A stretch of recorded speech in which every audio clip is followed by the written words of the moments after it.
YK news ఇప్పుడు ఉన్న headlines ఒకసారి చూద్దాం. సీటింగ్ పర్మిషన్తో స్లీపర్గా మార్చి వేమూరి కావేరీ ట్రావెల్స్ అక్రమ బాగోతాం.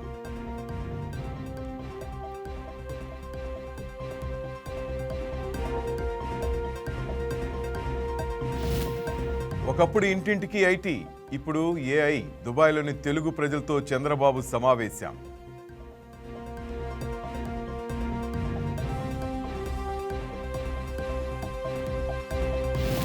పవన్ కళ్యాణ్తో తెలంగాణ హైడ్రా కమిషనర్ భేటీ, 2 గంటలకు పైగా ఏకాంత చర్చలు.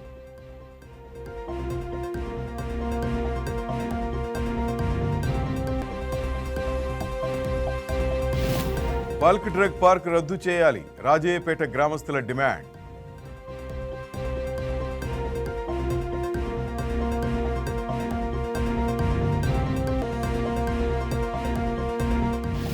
ఆగ్నేయ బంగాళాఖాతంలో అల్పపీడనం, రాష్ట్రానికి తుఫాను ముప్పు, అప్రమత్తంగా ఉండాలన్న ఐఎండీ.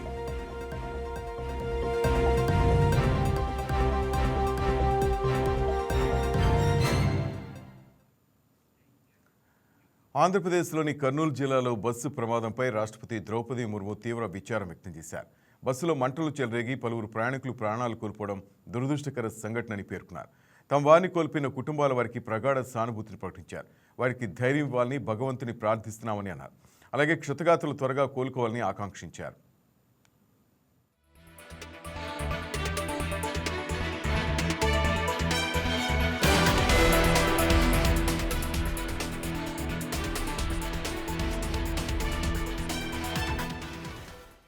కర్నూలు బస్సు ప్రమాదంపై ప్రధాని మోదీ కూడా దిగ్భ్రాంతి వ్యక్తం చేశారు. మృతుల కుటుంబాలకు ప్రగాఢ సానుభూతి తెలిపారు. మృతుల కుటుంబాలకు 2 లక్షల చొప్పున ఎక్స్గ్రేషియా, క్షతగాతులకు 50,000 చొప్పున పరిహారం ప్రకటించారు.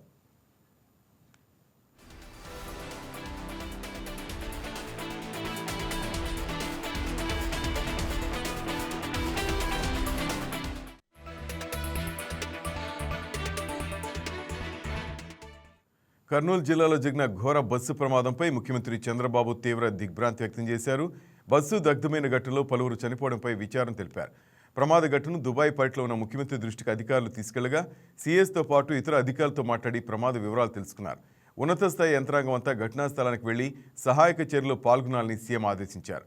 అటు క్షతగాతులకు బాధితులకు అవసరమైన సహకారం అందించాలని సూచించారు. మృతుల సంఖ్య పెరగకుండా అవసరమైన చర్యలు తీసుకోవాలని ఆదేశాలు జారీ చేశారు. ఇటు ఈ ప్రమాదంపై తెలంగాణ ముఖ్యమంత్రి రేవంత్ రెడ్డి కూడా తీవ్ర దిగ్భ్రాంతి వ్యక్తం చేశారు. సీఎస్ డీజీపీతో ఈ దుర్ఘటనపై మాట్లాడారు. వెంటనే హెల్ప్ లైన్ ఏర్పాటు చేయాలని ఆదేశించారు. హైదరాబాద్ నుంచి బెంగళూరు వెళ్తున్న బస్సులో ఎక్కువ మంది హైదరాబాద్లో ఎక్కారు. దీంతో ఘటనాస్థలికి గద్వాల కలెక్టర్, ఎస్పీ వెళ్లి సమీక్షించాలని సూచించారు. ఏపీ ప్రభుత్వంతో మాట్లాడి ప్రయాణికుల వివరాలు తీసుకోవాలని ఆదేశాలు జారీ చేశారు. ఈ మేరకు తెలంగాణ ముఖ్యమంత్రి కార్యాలయం ఎక్స్ వేదికగా వెల్లడించింది.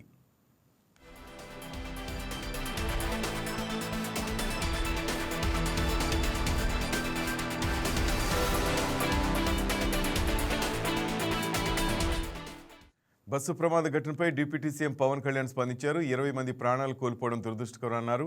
మృతుల కుటుంబాలకు ప్రగాఢ సంతాపం తెలియజేస్తూ క్షతగాతులు త్వరగా కోలుకునేలా సహాయక చర్యలు చేపట్టామన్నారు.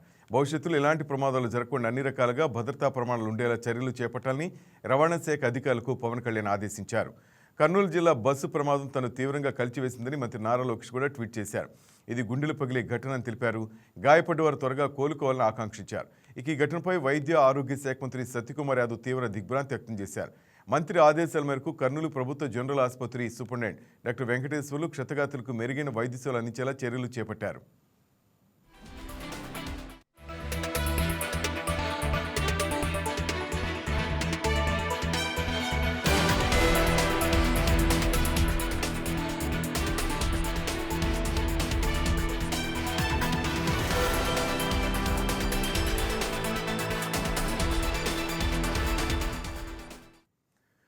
ఈ ఘటనపై కర్నూలు రేంజ్ ఐజీ కోయ ప్రవీణ్ స్పందించారు. బస్సు మ్యానుఫ్యాక్చరింగ్లోనే లోపాలున్నాయని ఆరోపించారు. బస్సు ప్రమాదానికి గురైన సమయంలో బస్సులో 39 మంది ప్రయాణికులు, 2 పిల్లలు ఉన్నారని తెలిపారు. వారిలో కొందరు మాత్రం అద్దాలు పగలగొట్టుకుని ప్రాణాలతో బయటపడ్డారన్నారు.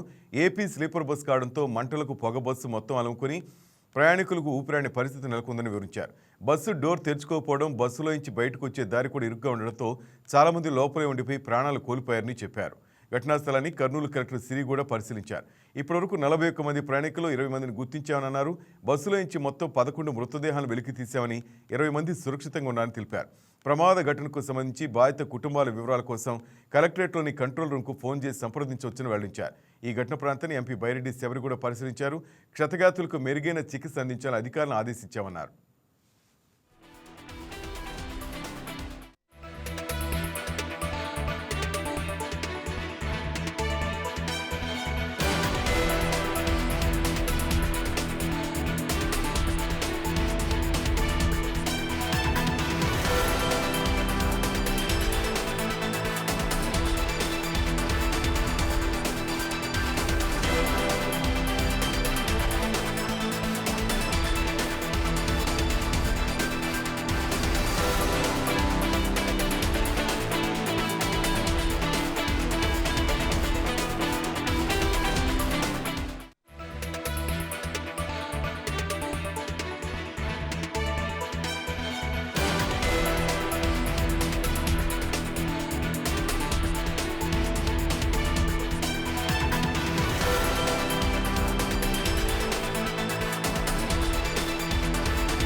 కర్నూలు బస్సు ప్రమాదం ఎలా జరిగిందనే దానిపై ప్రత్యక్ష సాక్షి హైమా ఓ వీడియో విడుదల చేశారు.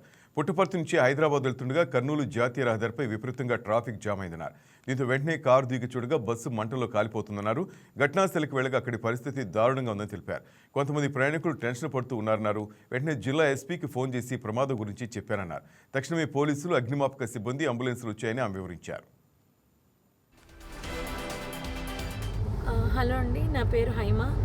నేను పుట్టపర్తి వెళ్ళి హైదరాబాద్ వస్తున్నాను. కర్నూలు దగ్గర మీకు యాక్సిడెంట్ అయింది కదండి. ఆ యాక్సిడెంట్ దగ్గర దూరంగా ట్రాఫిక్ జామ్ అయింది. ఎందుకు అంత జామ్ ఆగి ఉంది? సాధారణంగా అది ఆగే ప్లేస్ కాదు. ఆగి ఎందుకు ఉంది అని అడిగితే అప్పుడు నా పక్కన కూర్చున్నాడు కాబట్టి డ్రైవర్కి తెలుసు. డ్రైవరు అక్కడ కాలిపోతున్నట్టుంది మ్యామ్, బస్సు కాలుతుంది అక్కడ అన్నాడు. సరే గబగబా ఏదైనా హెల్ప్కి వెళ్దాము, అసలు ఏమన్నా పోలీసులు వచ్చారా లేదా అని నేను గబగబా కారు దిగి వెళ్ళానండి. వెళ్ళేసరికి బస్సు తగలబడిపోతుంది. కొంతమంది కింద కూర్చుని ఏడుస్తున్నారు, ఎవరెవరు ఉన్నారని ఏడుస్తున్నారు, కొంతమంది టెన్షన్ పడుతున్నారు, ఇలా ఉన్నారు. ఆ బస్సుకు సంబంధించిన వాళ్ళు అలా వాళ్ళ పరిస్థితి అలా ఉంది. ఇంకా మిగిలిన వాళ్ళ ఫోన్లు అన్నీ కూడా పాప అందులో కాలిపోయాయి. చాలామంది దగ్గర ఏమీ బయటకు వచ్చిన వాళ్ళ దగ్గర ఏమీ రాలేదు. అక్కడ ఉన్న మిగిలిన జనం అండి మొబైల్స్తో వీడియోస్ తీసుకుంటున్నారండి. ఎవరైనా పోలీస్కి కాల్ చేయలేదు. నేను కార్ దిగి వచ్చే హడావుల్లో ఫోన్ ఏమో కార్లో వదిలేశాను. వర్షం పడిపోతుందో పక్క నుంచి ఫోన్ టచ్ చేయడానికి కూడా ఎవరిదైనా అడిగి తీసుకుని టచ్ చేద్దామని వర్షానికి తడిచి అది పనిచేయట్లేదు. నేను మళ్ళీ గబగబా కార్ దగ్గరికి వెళ్ళి వెంటనే కర్నూలు ఎస్పీ గారికి అండ్ ఎస్బీ ఇన్స్పెక్టర్ గారికి కాల్ చేశానండి. లక్కీగా ఎప్పుడో నెంబర్స్ ఉన్నాయి. కాల్ చేస్తే వాళ్ళు ఇమీడియట్లీ రెస్పాండ్ అయ్యారు. వాళ్ళు రెస్పాండ్ అయిన కాసేపటికే రూరల్ సిఐ. కర్నూలు జిల్లాలో జరిగిన బస్సు ప్రమాద ఘటన అనేక కుటుంబాల్లో తీరని విషాదాన్ని నింపింది. హైదరాబాద్ నుంచి బెంగళూరు వెళ్తున్న ట్రావెల్స్ బస్సు బైక్ను ఢీకొట్టడంతో ఈ ప్రమాదం జరిగిన విషయం తెలిసిందే. ఈ ప్రమాదానికి గురైన బస్సుపై తెలంగాణలో 16 చలాన్లు ఉండగా 23,120 ఫైన్లు పెండింగ్లో ఉన్నాయని తేలింది.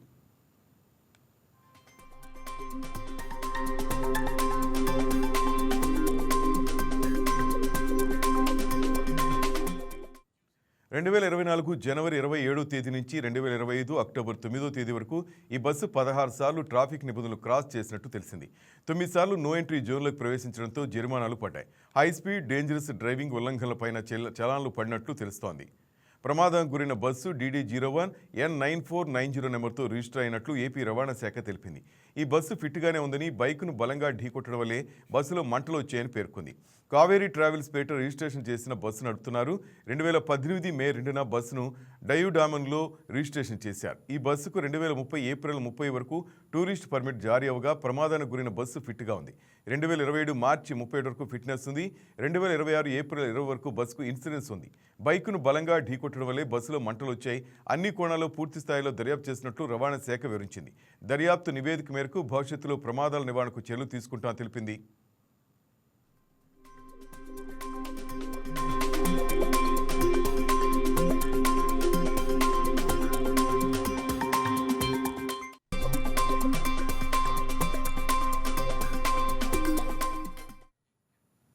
కర్నూలు బస్సు ప్రమాద ఘటనపై ప్రభుత్వం తక్షణమే స్పందించిందని రాష్ట్ర రవాణా శాఖ మంత్రి మండిపల్లి రాంప్రసాద్ రెడ్డి అన్నారు. బస్సు దుర్ఘటనపై ఉన్నత స్థాయి కమిటీ వేసి విచారణ జరిపిస్తామన్నారు. హోంమంత్రి అనిత్తో కలిసి గాయపడి ఆసుపత్రిలో చికిత్స పొందుతున్న క్షతగాతులు పరామర్శించారు. ప్రమాద సమాచారం తెలిసిన వెంటనే సమగ్ర విచారణకు సీఎం చంద్రబాబు ఆదేశించారని మంత్రి అన్నారు. స్పందించిన ప్రభుత్వం ఎప్పుడు చూసిండ్రు మీరు? ఎందుకంటే గౌరవ ముఖ్యమంత్రి గారు ఫారిన్ ట్రిప్ లో ఉన్నా కూడా అక్కడ నైట్ టైం అయినా కూడా ఇన్సిడెంట్ జరిగిన 1 అవర్కి అందరినీ మమ్మల్ని అప్రమత్తం చేయడం, డీజీపీ గారు, హోమ్ మినిస్టర్ గారు, మా డీజీ గారు, ఇంటెలిజెన్స్ డీజీ గారికి చాపర్ ఇచ్చి ఇక్కడికి పంపించడం, మేము మంత్రులను కూడా రావడం, మా కలెక్టర్ గారు, ఎస్పీ గారు స్పందించడం అయితే మేము చాలా చేసాం. సార్ ఒకటే చెప్పారు సీఎం గారు పొద్దున, మన ఏరియాలో జరిగింది ఇన్సిడెంట్ కాబట్టి దీనికి ప్యూర్ డీటెయిల్స్ కావాలి, నెక్స్ట్ టైం ఇలాంటి ఇష్యూస్ జరగకుండా ఇప్పటి నుంచే ప్లాన్ చేద్దామని చెప్పారు. ఇంకా ఎక్స్గ్రేషియా విషయానికి వస్తే దీంట్లో వివిధ రాష్ట్రాలకు సంబంధించిన ప్రయాణికులు జర్నీ చేస్తూ ఉన్నారండి. దాంట్లో ఆంధ్ర వాళ్ళు 6 మంది ఉన్నారు కాబట్టి ముఖ్యమంత్రి గారు ఇప్పుడు పైన ఫోన్ చేసి చెప్పారు మా హోమ్ మినిస్టర్ గారికి, మాకు 5 లక్షలు ఎవరైతే చనిపోయారో ఆ కుటుంబాలకు 5 లక్షలు, క్షతగాత్రులకు 2 లక్షల రూపాయలు ఇవ్వమని చెప్పారు. అదేవిధంగా నేను ఇప్పుడు కర్ణాటక మినిస్టర్తో, మన తెలంగాణ మినిస్టర్తో మాట్లాడాం. వాళ్ళు కూడా మన ఆంధ్ర రాష్ట్రంలో ఏ విధంగా మనం ఇస్తున్నామో ఆ విధంగా ఇస్తామని చెప్పారు. రిమైనింగ్ ఒరిస్సా, తమిళనాడు, బీహార్ రాష్ట్రానికి చెందిన వాళ్ళు 3 ఉన్నారని చెప్పారు డిపార్ట్మెంట్ నుంచి. వాళ్ళకు కూడా ఇదే విధంగా వచ్చేటట్టు మేము చర్యలు తీసుకుంటాం. ఈ ఘటన విషయానికి మనం మాట్లాడుకుంటే మెయిన్గా ఆ టైమింగ్ కూడా ఒక కారణం. అంటే మామూలుగా యాక్సిడెంట్, ఈ ఫైర్ యాక్సిడెంట్ జరిగేటప్పుడు మార్నింగ్ టైం జరిగితే తీవ్రత వేరే విధంగా ఉంటుంది, డీప్ స్లీప్లో జరిగితే వేరే విధంగా ఉంటుంది. ఇప్పుడు లేట్ నైట్ 3 గంటలు అన్నప్పటికీ ఇప్పుడు సర్వైవ్ అయ్యేలా అందరినీ మీరు చూసారు, చిన్న చిన్న ప్రాబ్లమ్స్ అంతా బయటకు వచ్చేసారు. మిగిలిన వాళ్ళు ఎవరైతే చనిపోయారో ఇంకా బ్లంట్ మిస్టేక్ జరిగినట్టు, పెద్దగా అంతా ఊండేడు మాంసం ముద్దలు అయిపోయారు. కాబట్టి ఇంకొకటి ఏంటంటే కర్నూలు బస్సు ప్రమాదం అత్యంత బాధాకరమైన ఘటనని మంత్రి అనిత అన్నారు. సుమారు బస్సులో 39 మంది ప్రయాణిస్తుండగా 19 మందికి పైగా చనిపోయారన్నారు. కొన్ని మృతదేహాలు గుర్తుపట్టలేని స్థితిలో ఉన్నాయన్నారు. చనిపోయిన వ్యక్తుల DNA ఆధారంగా వారి కుటుంబ సభ్యులకు అందజేస్తామన్నారు. ఈ ప్రమాదంపై 16 బృందాలతో అన్ని కోణాల్లో పూర్తి స్థాయిలో దర్యాప్తు చేస్తున్నామని హోంమంత్రి తెలిపారు. కొంత దూరం ఒక 15 to 20 మీటర్స్ అది కొంచెం ముందుకు తీసుకెళ్ళటం, దాంట్లో వచ్చిన స్పార్క్ అంటే ప్రాథమిక విచారణ ప్రకారం వచ్చిన ఇన్ఫర్మేషన్ మీకు చెప్తున్నాం. దాంట్లో చిన్న స్పార్క్ వల్ల కొంచెం దాంట్లో మంటలు చెలరేగటం, ఆ మంటల్లో చెలరేగి అది చాలా మంది, సుమారుగా మనకి 19 మంది, 17 మంది పెద్దవాళ్ళు, 2 చిన్నపిల్లలు చనిపోవడం అనేది నిజంగా చాలా దురదృష్టకరమైన సంఘటన. ఈ సంఘటనకి సంబంధించి మనకి మాక్సిమం మార్నింగ్ 3 o'clock నుంచి 3:15 టైంలో ఇన్సిడెంట్ జరిగిన తర్వాత 3:21కి ఆ నియర్ బై ఉన్న సిఐకి ఇన్ఫర్మేషన్ వచ్చింది. వెంటనే పోలీస్ డిపార్ట్మెంట్ వాళ్ళు, అదేవిధంగా మన ఫైర్ డిపార్ట్మెంట్ వాళ్ళు అందరూ కూడా చిన్నటైపూర్ విలేజ్ కి చేరుకొని రెస్క్యూ ఆపరేషన్స్ కూడా చేయడం జరిగింది. హైడ్రా కమిషనర్ ఏవి రంగనాథ్ డిప్యూటీ సీఎం పవన్ కళ్యాణ్తో భేటీ అయ్యారు. హైదరాబాద్లో హైడ్రా ఎంత పెద్ద సంచలనంగా మారిందో ప్రత్యేకంగా చెప్పాల్సిన అవసరం లేదు. ఒక స్థలం, ఫ్లాట్ లేదా భవనం కొనుగోలు చేసే సమయంలో అన్ని పత్రాలు సక్రమంగా ఉన్నా హైడ్రా అప్రూవల్ ఉందా అనే ప్రశ్న కొనుగోలుదారులు తప్పనిసరిగా అడిగే పరిస్థితులు తెలంగాణలో ఏర్పడ్డాయి. అక్రమ నిర్మాణాలపై హైడ్రా కొరడా రియల్ ఎస్టేట్ వ్యాపారాలను బెంబేలెత్తించింది. హైడ్రా అధికారులు బుల్డోజర్లు, జేసీబీలతో అక్రమ నిర్మాణాలను, ఆక్రమణలను కూల్చివేశారు.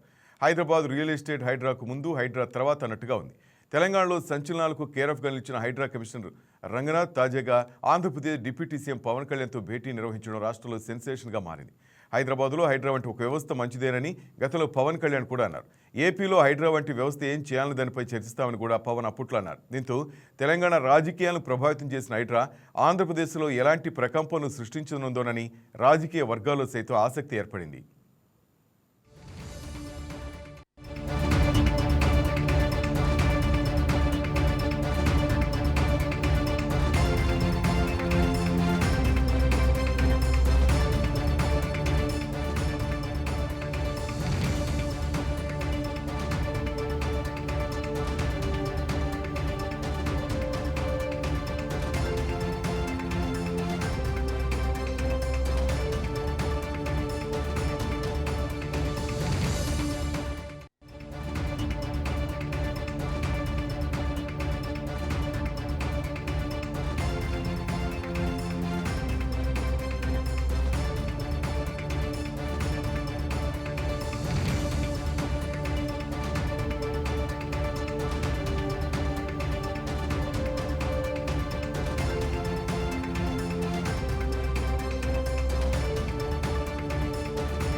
దుబాయ్లో మూడో రోజు పర్యటనలో భాగంగా ముఖ్యమంత్రి చంద్రబాబు నాయుడు యుఏఈ ఆర్థిక వ్యవహారాలు పర్యాటక శాఖ మంత్రి అబ్దుల్లా బిన్ తౌకాల్ మర్రీతో భేటీయారు. యుఏఈ ఆంధ్రప్రదేశ్ల మధ్య వాణిజ్య బంధం పెంచుకునే అంశంపై ఇరువురు నేతల మధ్య చర్చ జరిగింది. ప్రస్తుతం భారత్, యుఏఈ దేశాలు నాలెడ్జ్ ఎకానమీపై దృష్టి పెట్టే అంశంపై చర్చించారు. ఆర్టిఫిషియల్ ఇంటెలిజెన్స్ ద్వారా పాలన, పౌర సేవలు మరింత మెరుగ్గా అందించే అంశంపై చర్చ జరిగింది.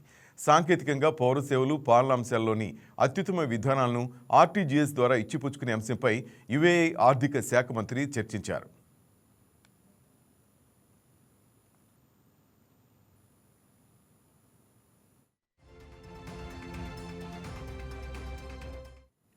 స్టార్టప్లు, పరిశోధన సంస్థలకు నిధులు ఇవ్వటం ద్వారా ఈ ప్రాంతాన్ని నాలెడ్జ్ ఎకానమీగా ప్రోత్సహించే అంశంలో దుబాయ్ సిలికాన్ ఓఎసిస్ తీసుకున్న చర్యలపైన సమావేశంలో చర్చ జరిగింది. ఆర్టిఫిషియల్ ఇంటెలిజెన్స్లో కొత్త ఆవిష్కరణలు, స్టార్టప్లను ప్రోత్సహించేలా Ratan Tata innovation hub, Dubai Silicon Oasis మధ్య కొత్త భాగస్వామ్యం ఏర్పాటు చేసే అంశంపై అంగీకారం తెలిపారు. ఆహార భద్రత అంశంపై ఆంధ్రప్రదేశ్తో కలిసి పనిచేసేందుకు కొత్త అవకాశాలను అన్వేషించే అంశాన్ని యుఏఈ ఆర్థిక వ్యవహారాల మంత్రి ప్రస్తావించారు.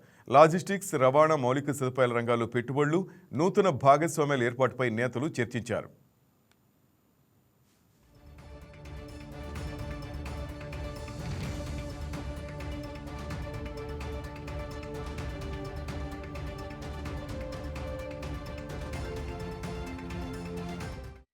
అలాగే దుబాయ్ లీ మెరిడియన్ హోటల్లో తెలుగు డయాస్పోరా కార్యక్రమంలో సీఎం చంద్రబాబు పాల్గొన్నారు. ఈ కార్యక్రమానికి భారీ సంఖ్యలో ప్రవాసాంధ్రులు హాజరయ్యారు.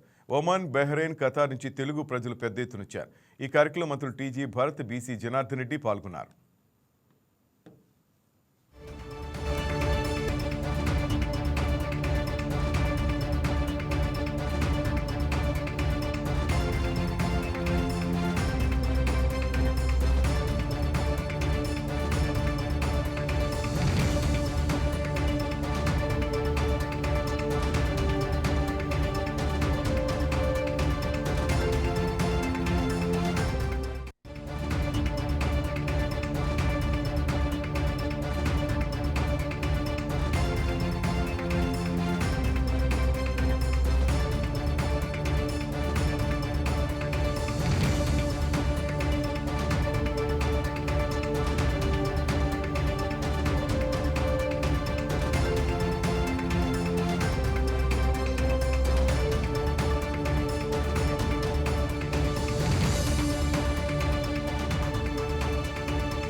ఆస్ట్రేలియా పర్యటనలో చివరి రోజు మంత్రి నారా లోకేష్ బిజీగా గడిపారు. ఆస్ట్రేలియా ఇండియా బిజినెస్ కౌన్సిల్ ప్రతినిధులతో మెల్బోర్న్లో నిర్వహించిన సిఐఐ పార్ట్నర్షిప్ సమ్మిట్ రోడ్ షోలో లోకేష్ పాల్గొన్నారు.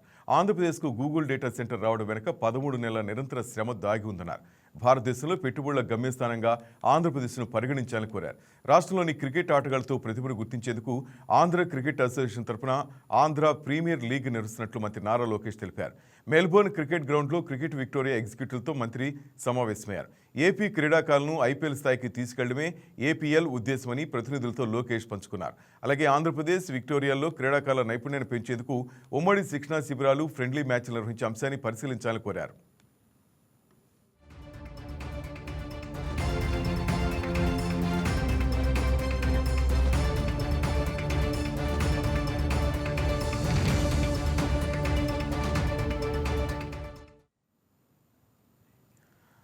That's all for now. Keep watching YK News. ఇది తెలుగు వారి గుండె చప్పుడు.